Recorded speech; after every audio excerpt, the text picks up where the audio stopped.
Hi everyone, and welcome to a new episode of the Enabling Green Mobility podcast. Today I'm sitting with Alexandra Feix to talk about data and artificial intelligence. Before we jump into the real topic, could you please introduce yourself, Alex? Who are you? What is your academic background, and what role do you currently have at Vossloh? My name is Alexandra Feix, as you gladly provided already. I've been with Vossloh for the last 2.5 years. I have a background in data science and used to work as a consultant also for the topic of reporting and data modeling. And my role here at Vossloh is that I am responsible for data and AI topics on a global level for all our internal processes. Hearing what you're saying, you always had the plan to end up in a IT-related area. Well, not necessarily. I studied engineering and business administration at first. And while studying, I discovered that informatics topics were more to my liking than anything else. So I switched topics, but also went first to a more communication-focused area. But then ultimately, I ended up at the University of Edinburgh and studied informatics, but it was a special type of informatics. It was called design informatics. So I mention it because it's really fascinating and I love it, and it really impacts my work to this day very closely. It's a subject where we combine art or processes in creating things with science, so with data. We had a lot of rapid prototyping sessions where we would use a lot of data to create data products in Essential. So, and all these methodology or methods I learned during that time, I also try to apply today in my work. So I really, really love it. It was a great subject to study. But no, it wasn't planned to end up in that field. Okay, but now you deal with data basically on a daily basis. Yes, but don't we all? True, but don't we all? Yeah, you're right. But maybe you can tell me a little bit why data is so important. What would you say? And what is the specific data relevant to Vossloh? Well, as I just mentioned, don't we all work with data in one way or another? And by extension, I could say that we don't only say data, but information. To have data means that we can, or to have accurate data, to have defined data, structured data, means that we have a foundation to make smart and informed decisions. This is relevant for everyone, and especially relevant for Vossloh, because we work with a lot of data in our tracks, data from our customers, to include in our products, but also for us internally, everything that we do, all the processes and all the knowledge, because we have a big historic past, or a historic heavy past, a long time, a lot of employees that have been with us for a long time that we need to preserve, and we need to take that data and put it into a good context and to, as I said, make smart and informed decisions. What are currently the key developments for you at the moment? What are the areas where you spend most time at? At Vossloh, we have the challenge, let's say, or the task that we are a global company. We work in different areas, different contexts. A lot of our business units have been very autonomously working in their respective fields and product lines. And since we're becoming bigger and we're growing and we want to grow more together, we really need to build structures where we can leverage all of that data that we have and all that knowledge and that very well-working context that we have before, to put in a context and a structure that works globally as well. Are there specific tools that you are using, that you're designing, or how can you make those information across the entire organization accessible to each and everyone, and where the data is actually needed? Yeah, so a lot of these things are still in development. We are working on in the context of AI, we're working on a platform. The platform is called EdChat, but we can talk about that in a bit. In building the structure and the foundation for that platform is the main focus also at the moment. We need to, as I said, need to get the structures of building the frameworks, having everyone on board on the same goal with having this structure, this database, this platform, whatever you want to call it, or however it will definitely look like in the future, to really leverage everything that we work towards in AI as well. Yeah, you briefly mentioned now the EdChat. Was it always called EdChat? No. Well, in the beginning, since I've been part of the development from day one, at least internally, when we talk about Vossloh, we always have to differentiate between the internal and external part of our data, or like, are we working towards products that we provide for the customer, where we are very professional, already have highly developed products. And if we look internally, where there's still a lot of potential to optimize or build these structures. So I'm always talking about the internal part. And when we started to talk about getting this internal ChatGPT, because we started when ChatGPT was on the rise and on everybody's minds, I think almost 2 years ago. Yeah, it was almost 2 years ago. We started with the idea, how can we use the technology that is now very dominantly used and already offers a lot of advantages in a professional manner for our internal processes. And that's where we started then to look in, okay, we need an internal ChatGPT because we want to keep our data safe. We don't want our data to be exposed or used in other models to train the models, etc., etc. So we were always looking into creating a safe environment, an internal ChatGPT, with our internal knowledge. And then we started to find a more appealing way to say that, or a name that we wanted to get into. So we took to, or we asked the marketing head, Carsten Sichler, and he had directly, more or less, the idea to use our founder's name, which is Eduard, and the short abbreviation to Ed, and then EdChat was born. Nice, yeah. Definitely a fitting name. You briefly touched on the advantages that AI, and now in particular for Vossloh, the EdChat, can bring to an organization. Maybe you can shed some light on those advantages. What are those? Well, if we only focus on the ChatGPT part, or EdChat as a way to use the LLMs, or not only ChatGPT, the ones, but everything that is provided by the market and is secured to use by us, then for me, everything that we use with text is very good to have a sparring partner. So you can write in a way in a chat. It's a chat. You can interact. You can use any ideas that you have. You can challenge these ideas. You can correct some statements. You can simplify in a very, very easy manner. And generally, it's good for kickstarting anything, because it's highly dependent on what your work looks like. And everything that is text-based, everything that you do it's mad to not use it, in my opinion. I use it for so many topics, even privately, to get because I can design it the way how it should react, how it should criticize me, how the tone should be, so I can really have a more structural, external conversation with myself, which is very good for a lot of topics in business as well. Behind the curtain, do you see maybe some departments within the company using it maybe a little more strongly than other companies? Do you see that there is maybe still some room for applying and using the EdChat even more in the company? Yes, so EdChat is always in development. We are always trying to make it as adjustable or as fitting to our internal processes as possible.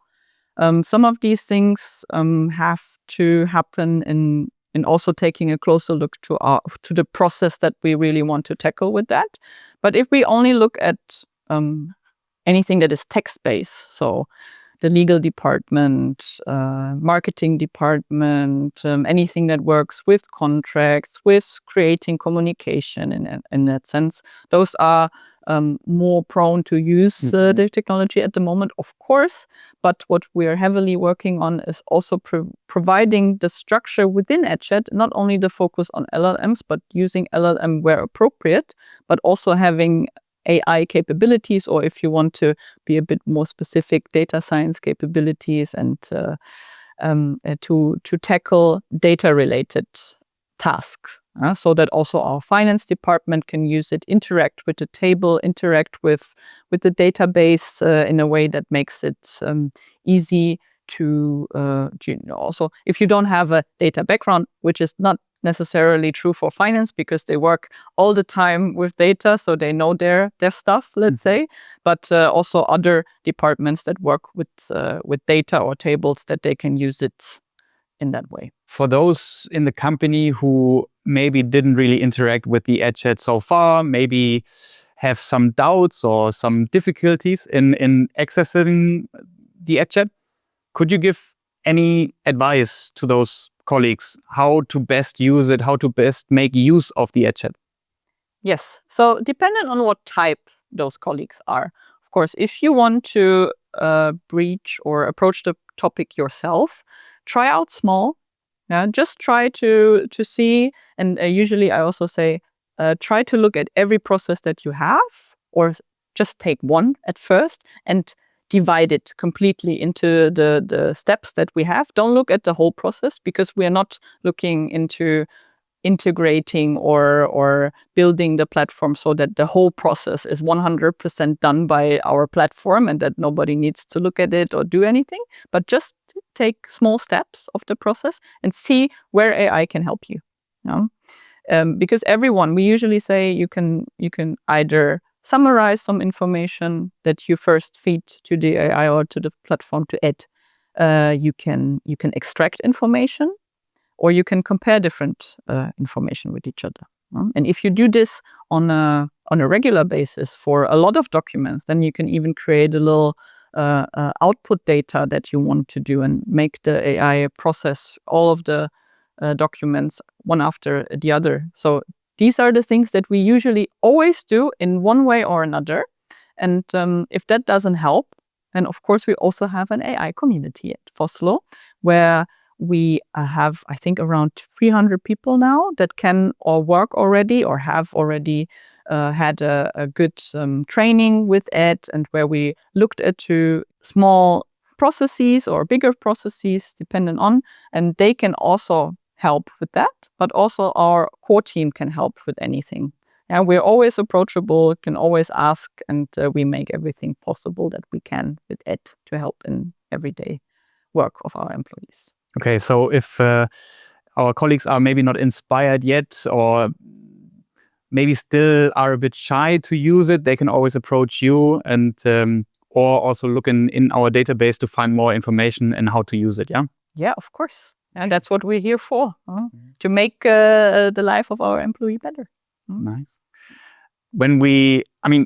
It obviously offers a lot of opportunities and advantages. Maybe when thinking about any disadvantages or difficulties coming with AI and data in general, what are those? Do we have to be cautious? I mean, information security obviously is one factor. What else is there that can maybe be seen a little tricky or difficult or controversially? Yeah, as you mentioned, security is something we value a lot at Vossloh. So we have a special process or a special team that is also looking into everything that we do from that perspective, obviously. And our data needs to be secured at any cost. So we really try to make everything possible in that regard.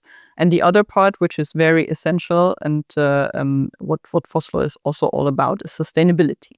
So when we use AI, there is a lot of concerns regarding sustainability as well, that we use a lot of resources, and we are aware of the fact, and we also always try to use the tools that we have to track what is the actual CO2 emission that we are creating. And one of the comparisons is that one interaction with an LLM is the same as asking Google 10 times a question like that. But I think this is faulty now, because even Google now has the AI function available when you do a Google search. So yeah, whether we use it or not, the resources are used in any case.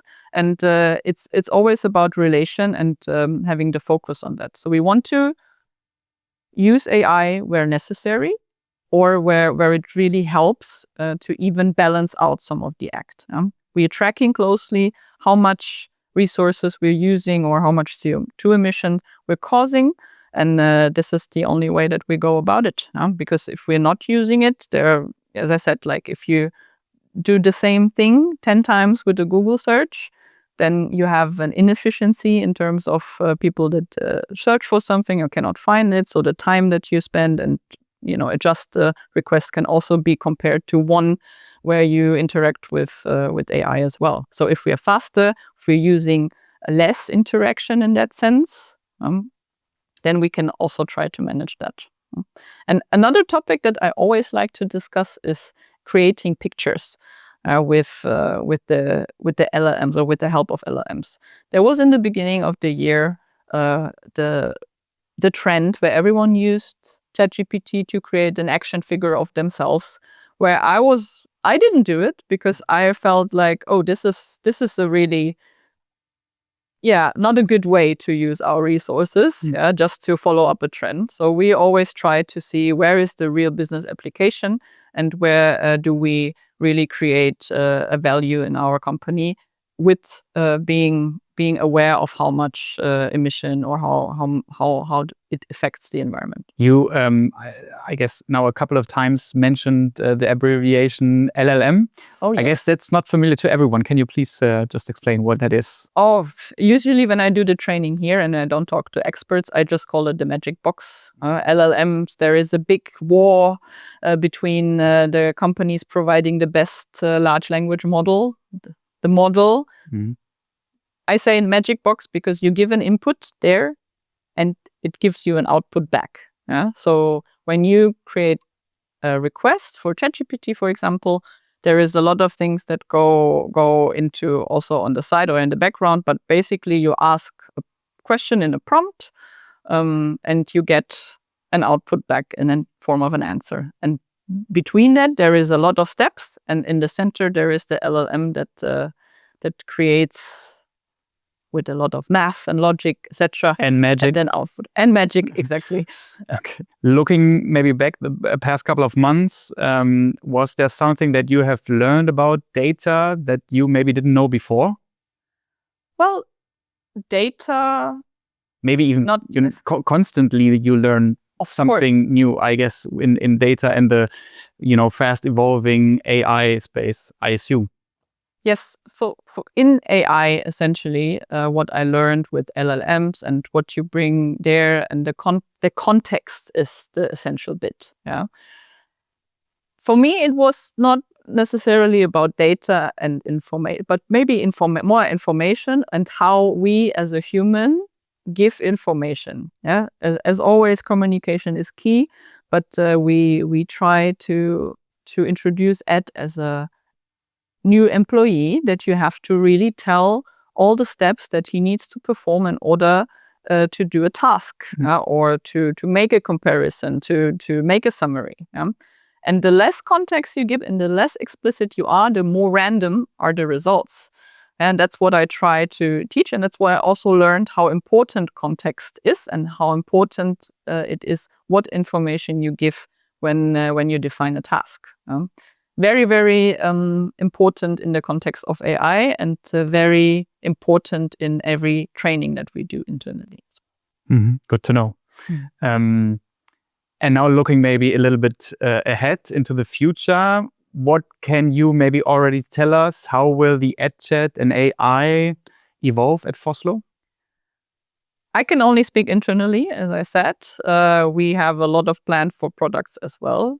But internally, we want to have our platform work as an integral part that also binds together different workflows, that works as a seamless integration between different outlets, and be a help to everyone of our colleagues and employees. We really want Ed to be help and connect people with the knowledge that we create. So we're really focusing a lot on knowledge and building the knowledge, up the knowledge, but creating the knowledge, but also providing it and distributing it in a very effective manner, and being always precise with the knowledge, which is a great challenging task. Mhm. Yeah. So if our colleagues are now listening to the podcast and they are now super eager to get the EdChat working, where do they have to go? What do they have to do? Well, they could write to me, which I also always like. But generally, there is the AI community. Also, via our SharePoint, you can find EdChat directly within the global SharePoint, so you can try it out yourself. If you don't know what to do, the AI community offers a lot of videos, a lot of posts already in that regard, or you can even ask within the community and our core team to get a proper training. Yeah, so we offer that internally as well. Our community can get started and dive into the AI topics and get creative and see what the magic brings. Alex, that brings us to the end of our conversation today. Thank you very much for sharing all your insights and also giving an outlook of where things evolve here at Vossloh. Thank you very much to everyone out there. Stay curious and brave until the next episode of the Enabling Green Mobility Podcast.